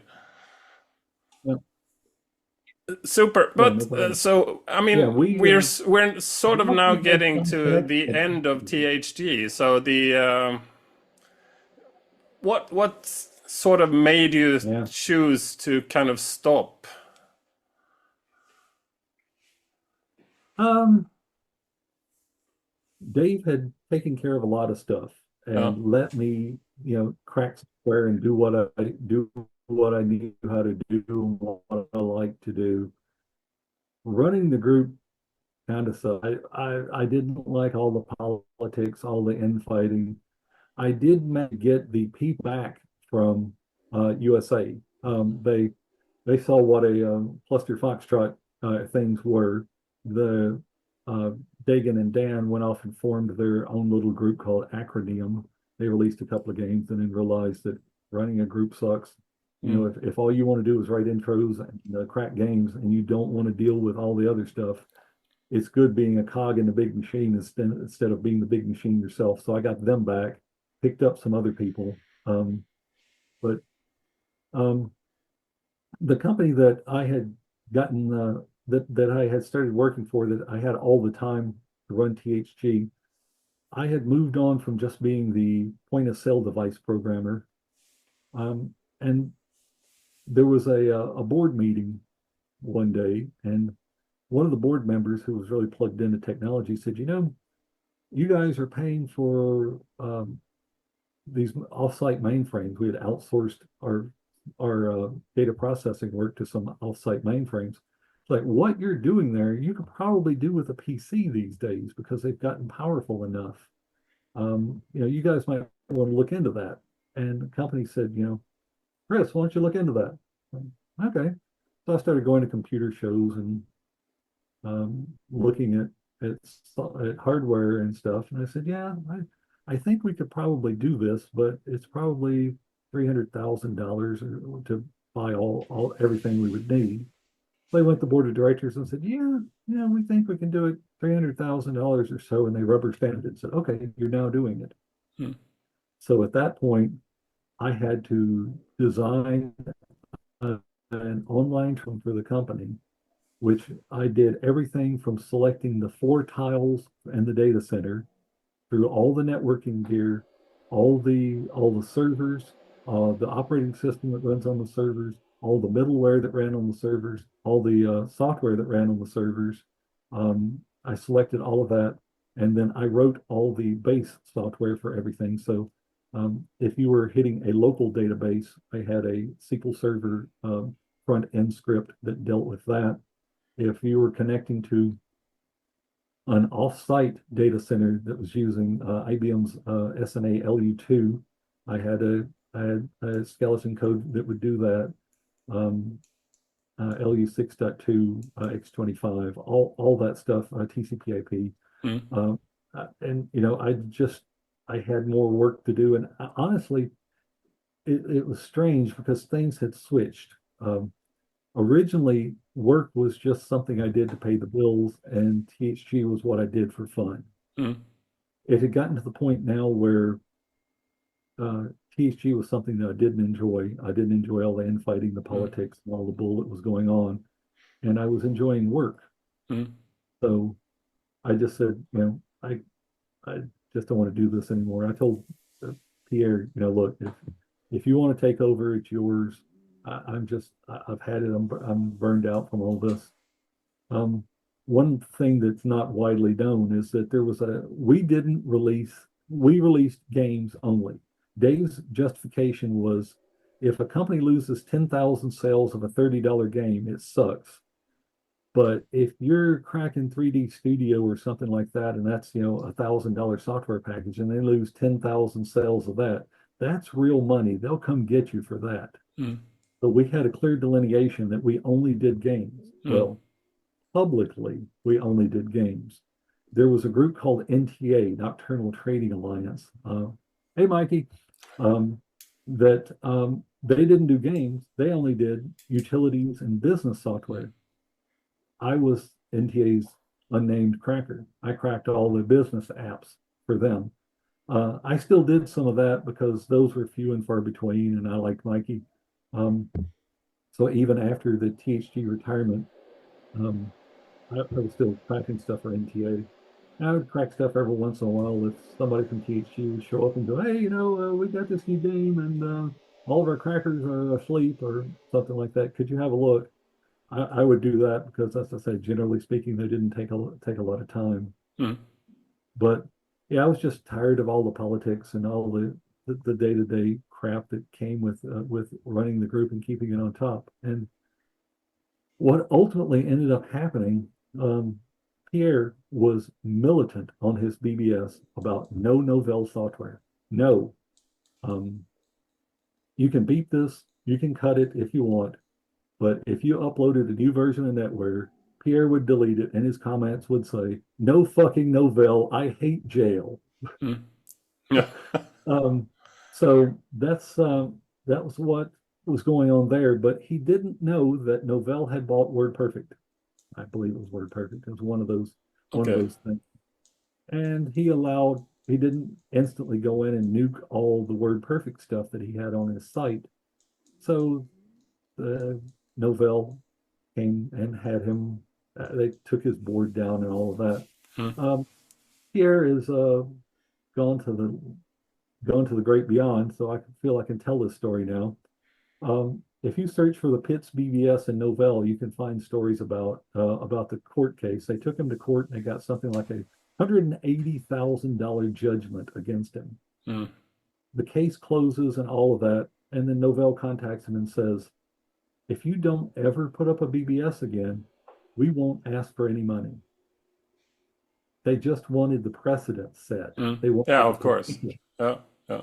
and they didn't care about the money. So Pierre never ended up paying them a cent, Mm. and he didn't put up a BBS again. But in the process of doing that, he was kind of running THG. So when that happened, that kind of tanked leadership. And then there were some people that tried to kind of keep things going, but they had never been involved enough to understand what was involved in Mm. running a group of that size and that Mm. complexity on a day-to-day basis. So things kind of fell apart there. Oh, and wow, was it lucky? It wasn't too long after THG imploded, after I departed and all of that, that U.S. law changed or something, and there was a group called Drink or Die, I believe, Yeah. Yeah. that they busted them for nothing more than software piracy. And one of the big members of that was a college student at Vanderbilt University, which also happens to be in Nashville, where both Dave and I lived. So we were not immune, and that would probably have been us had I not decided that I was done with this and put out my open retirement letter, which is still around if you Yeah. Yeah. Google it. So you were lucky. You got out alive and unharmed from the process, and still had all the great joys of it, and still have all the memories from it as well. So, Yeah, it was um, a good time. I had a blast doing it. If you're a software developer that wrote a game that I cracked, I'm sorry. As Dave said, we weren't trying to steal money from you. We were just, trying to be popular with 15-year-olds playing games on Daddy's PC. yeah, Um, yeah, that's it. That's it. So just something one fun. of one of your tools that should still be out there is something called Copylock Unwrapper. Mhm. Yes, yes, and thank you for bringing that up because that was something that I wanted to address early. In one of your earlier episodes, Galahad spoke about Rob Norton's copy lock Yeah, on Amiga, and all the different variations and how things changed and all yeah. of that. Um, as I mentioned earlier, I was fascinated by Mike J. Henry's arts backup from Mm, Dissector 2 and mm, its ability to spit out an unprotected copy of those electronic arts games. I wanted to do the same thing. So um, on the PC on DOS, we had Rob Northen's copy lock as well. It's not Northern, it's Northen. mm. There's no R in it. Okay. Um, but it only seemed that he made one version. Maybe it was such a pain in the ass. He didn't want to tinker with it anymore. But I know that when that showed up, that kind of ground the pirate world to a halt because we'd never seen anything like that, because here's the entire game is protected, is encrypted by this envelope that reads sectors off the protected track and uses those to generate the keys that it uses for decrypting the game. So Mm. you don't have a working copy, you can't crack it. You could brute force the keys given enough time, but um, Inefficient. That's not the way to do it. You need to have a working copy, otherwise it's very difficult. yes. So NYC produced a loader, a TSR that um, intercepted all the disk read calls and fed them back the data that they were expecting. They ran the game enough times to get every sector that it might request from the protected track and copied that data off. And they made this large loader that gave me the ability to have a working copy because Mm. as any cracker knows, you don't have an original 99% of the time. You have a copy that you downloaded from Mm. the person that Mm. has the original. So um, here was an opportunity for me to have something to play with that a copy of Copy Lock that actually worked. Um, the way it works, they use the PC hardware, and I believe the Amiga is very similar, has two interrupt vectors. One is the single step vector, which is set that it executes one instruction and then triggers the single step interrupt. And the debug vector, which is used by debuggers for debugging code. You could replace an instruction in the code with a CC byte, which would trigger the debug interrupt. So uh, Copylock used the debug interrupt, which they took over and pointed to themselves, to turn the single step encryption on and off.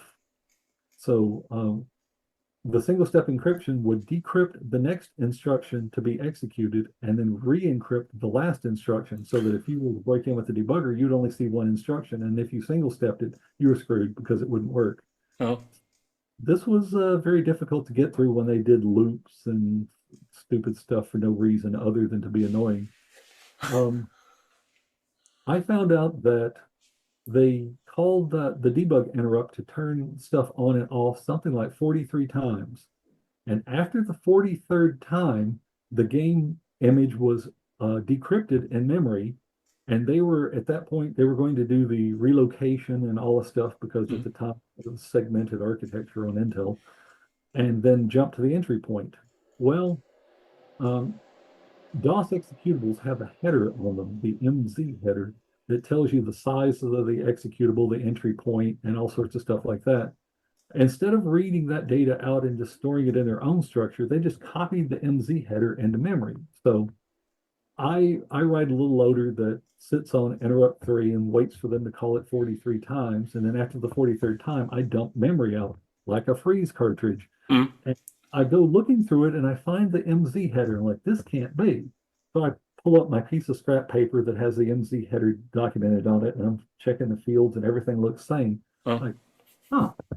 So I write a loader that does the same thing. It uses a timer interrupt to watch for them to change the interrupt vectors.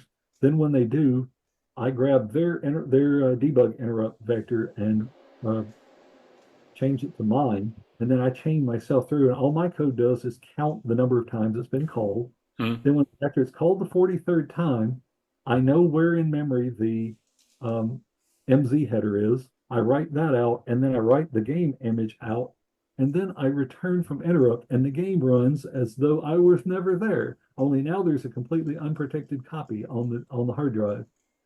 I thought this was kind of clever. Yeah. And nothing ever changed. The only other version of copy lock that we ever saw was what I called copy lock and a call. So instead of the entire app being wrapped in this envelope, now there's just a call to a function that does the whole copy lock thing and returns a Boolean. True or false, did the copy protection pass? Thereby neutering one of the greatest copy protections that we had seen at the time, because all you did was remove that call and force the jump, and it was never there. One that I know of off the top of my head was Stun Runner, released by Domark. It was a arcade game. If you check the info file for that, I say something like copy lock and a call, stupidest idea ever. And it was, because it removed all the, it still did the single step decryption and all that, but it was just decrypting decrypting the code that was going to do the disk check. Oh. And then it checked 4 sectors on the disk and then returned true or false for if it worked. Just don't call that. There's no point. Oh. So yeah, that was stupid. But yeah. Implementing a very smart thing in a very stupid way, which makes it very easy to disable the smart thing. Yes, it reminds me of there was a point where Rainbow, there was a company that used to sell dongles for protecting business software. One of their ads had a piece of rope, and the rope had little loops on it, and it had a padlock on it, which is exactly a perfect approximation of what that was. It was a nice, very secure lock protecting a piece of rope that you could easily cut. Oh. But that wasn't the only tool that I released. There was another one called Unsqueeze, UnsQZ. There's a software company out of Italy called Titus. And the guy that wrote the protection was Eric Zamiro, or as J-Rock called him. J-Rock was another one of our crackers in THG, a guy from, at the time, from the UK, referred to him as Eric, how do I love me Zamiro, because his name was plastered everywhere in his protection, and it was obvious that he was very proud of it. But some of the final versions of what he called the best protection kit were quite formidable, and lots of anti-debug, lots of tricks that if you didn't know how the hardware worked, you wouldn't figure it out. Like saving a value in the volume control to allow you to print, that kind of thing. But the way his stuff worked is he had a loader, and the loader would do all the nasty anti-debug stuff, and then it would check the disk. And then if everything was fine, it would unsqueeze the executable into memory, do the relocation, and then launch it. And the squeeze, or .sqz file, was some LZ compression or something. Anyway, the thing that really derailed his protection was that he didn't wait until it was fully done to release it. He had released it in stages. And the first time the earliest game that had that SQZ on it, his loader was just trash. So I took his earliest version loader and pulled the SQZ decompression code out of it and made my own little tool using it so I could unsqueeze games. So in the later games, to crack them, you deleted his loader, you unsqueezed the executable, you deleted the .sqz file, and you were done. So yeah, that was another tool I wrote, and I released these to the public. because I wanted to point out how stupid those what I call off-the-shelf protections were. Mm. And Copylock seemed to fall out of favor after I released my tool, and Rob Norton never released a different version or a version that Mm. worked differently or anything like that. So I like to believe that I might have ended that scourge for the DOS community. Do you have any sort of insight in current PC protection, the de novos and what have you not? Um, Only what I've read, but it sounds these days with the surplus of PC uh, Oh, processing power, oh. lots of virtual machines, lots of crazy stuff like that's going on, and it sounds like Denuvo took um, took some, uh, I think they call them triggers from a company called Arxan, Arxan, um, and they took VM Protect, which is a virtual machine system from a Mm. different company, and they tie those together with some nasty code that they wrote, and it evidently makes things quite nasty. I kind of glad at the moment that I don't have to deal with that stuff, but um, at the same time, I'm pretty sure I would figure it out eventually. I mean, I figured out copy lock eventually, and you know, maybe it's not apples and oranges. Maybe it's not an apples to apples comparison at this point, but if I had never stopped, I'm sure I would be at the point now where I could deal with that. Mm. Mm. Yeah, tell me when you're done. I I would be most interested to hear when if you've managed to tinker it out. Yeah. Well, Eh, don't expect that because yeah, right. don't have time for that. I got too much other stuff going on. I think one of the last sections I would like to bring up is more like friends and general name dropping, and we have been doing a bit of that throughout here. But so Basement Boys, we mentioned those. Mitch of Eaglesoft, we mentioned him. Mitch Solomon, Hackman. Mitch, Hackman, yes, Jeff. Um, I won't say Jeff's last name because I don't know how he feels about it. But Okay, then I yeah, will not read it because I have it in front of me, but I will not say it. yes, Jeff went to be influential in Iguana software. Okay. Yeah, haven't talked to him. Hackman and our relationship was he was a guy who I chatted with, and one day we were chatting, and I told him I just cracked Mindscape's Infiltrator on the 64, and he said, "Wow, let me look." So he calls some BBS. He's like, "That's not been released. Why don't we release it?" I'm like, okay, I'll send it to you. So I sent it to him, and he wrote a loader. He had a little intro, Oh, not a loader, but a little intro that he had already written. And he's playing me Sid music over the phone. Okay, how about this song? No, no, I don't like it. How about this one? And he played Chase from Midnight Express. I was like, ooh, yeah, I like that song. So if you look at Infiltrator, it has Chase from Midnight Express and the intro. That was my choice and Hackman's code.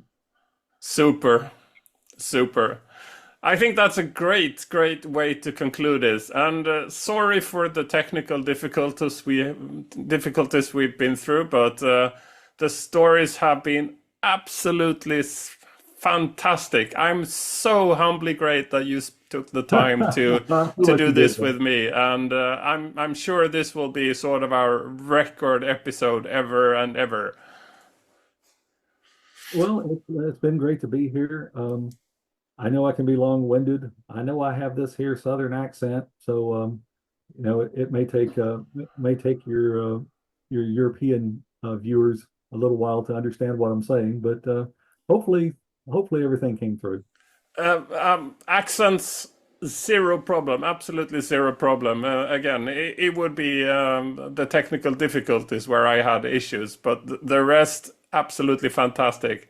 Thank you so much, Chris. And everybody watching, you have now heard, if you have been referenced, please comment down below and ensure that Chris finds a way to contact you back, because that's one of the things that us. Yeah, sheep herding people really like. We would like to keep our herd, and so we would like to ensure that we know where everybody is. And I feel that Chris is one of those, and I'm sure one of those as well. So Yeah, a parting comment here. If when the Internet Archive comes back online, yeah, um, a couple of BBSs from back in the THG period have dumped their complete file systems mm, onto Internet Archive, and some of that stuff is amazing. If you have any doubts about how good we were, mm. look at how many releases there are in those lists that are THG or releases from me personally. That's a good statement of how dominant we were. And yes, just to follow on with what was said, if you were called out, please respond. Yes. Darren, I'm not going to gloat over the fact that I went on to crack and you didn't. I would like to honestly see what you're up to these days. I know you were getting into writing your own code in your own remote control car and some of that stuff. I'd like to know what you're up to. The rest of you, if you were called out, please, I would like to chat with you and see what you're up to these days and just say hey. Great, great. And hacking Internet Archive, that's the wrong kind of hacking. So damn you guys, spoiling the relevant services for the rest of us. Yes. And cracking games, that's still the cool thing to do. Woo! Yes. Thanks. Yeah, no problem. This station is now the ultimate power in the universe. FairLight.